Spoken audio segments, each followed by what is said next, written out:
तो क्या झारखंड की राजनीति में अब होने जा रहा है बड़ा उलटफेर और क्या चंपई सोरेन जेएमएम में वापसी कर सकते हैं? जी हां दोस्तों, लगातार ये खबरें आ रही हैं क्योंकि अब बीजेपी अपना प्रदेश अध्यक्ष बनाने का प्लान कर रही है झारखंड के अंदर और उस रेस में कई सारे नाम हैं, लेकिन चंपई सोरेन भी यहां पर अपने नाम का इंतजार कर रहे हैं। हालांकि इससे पहले भी वो नेता प्रतिपक्ष को लेकर अपनी आवाज उठा चुके हैं कि नेता प्रतिपक्ष बनाया जाए। उसके अलावा उन्होंने मोदी जी से, अमित शाह जी से मुलाकात की और कहा कि अगर नेता प्रतिपक्ष नहीं बनाया तो राज्यसभा सांसद बना दिया जाए, उनके बेटे को विधायकी का चुनाव लड़वा दिया जाए।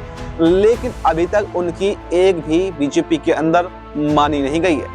अब सिर्फ एक लास्ट ऑप्शन, लास्ट मौका उनके पास में बचा है, जो वो जिम्मेदारी और चाहते हैं वो है प्रदेश अध्यक्ष की जिम्मेदारी, क्योंकि अभी तक नेता प्रतिपक्ष भी यहाँ पर बाबूलाल मरांडी हैं और प्रदेश अध्यक्ष भी बाबूलाल मरांडी हैं।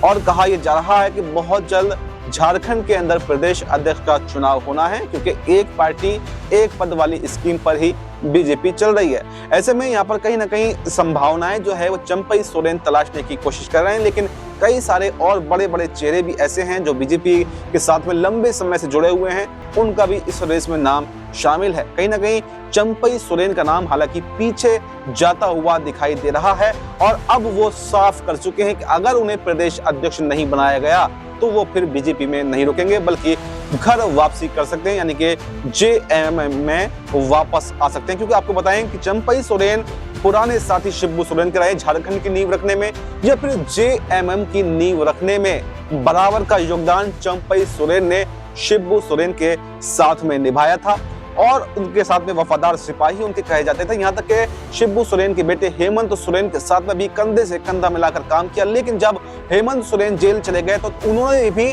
चंपई सोरेन पर भरोसा जताया और राज्य की कमान सौंप भी। चाहते तो किसी और को कमान सौंप सकते थे, लेकिन उसके बावजूद यहाँ पर जब वो जेल से बाहर आए तो चंपई सोरेन को कुर्सी इतनी ज्यादा प्यारी लगने लगी कि वो कुर्सी छोड़ना नहीं चाहते थे। हेमंत सोरेन ने कुर्सी खाली कराई तो वो यहाँ पर बिगड़ गए और विधानसभा चुनाव से पहले उन्होंने यहाँ पर मुख्यमंत्री बनने के लालच में जेएमएम का साथ छोड़कर बीजेपी में आ गए। लेकिन उनकी तमाम तमन्नाओं पर पानी फिर गया, क्योंकि बीजेपी की करारी हार हुई और यहाँ पर न सिर्फ बीजेपी की हार हुई बल्कि तमाम सपने जो चंपई सोरेन ने देखे थे वो भी सब टूट गए। और कहीं ना कहीं सबसे बड़ा नुकसान अगर कहें तो चंपई सोरेन को हुआ और कोई भी फायदा बीजेपी में जाकर नहीं मिल पाया। तो ऐसे में ये देखना काफी दिलचस्प होने वाला है कि आखिर कब यहाँ पर झारखंड में प्रदेश अध्यक्ष का बीजेपी के अंदर चुनाव होगा और चंपई सोरेन को जिम्मेदारी मिलती है या फिर चंपई सोरेन यहाँ पर जैसे कि उन्होंने साफ कर दिया है बीजेपी से हटकर अब घर वापसी यानी कि जेएमएम में वापसी करते हुए दिखाई देंगे। ये देखना काफी दिलचस्प होने वाला है।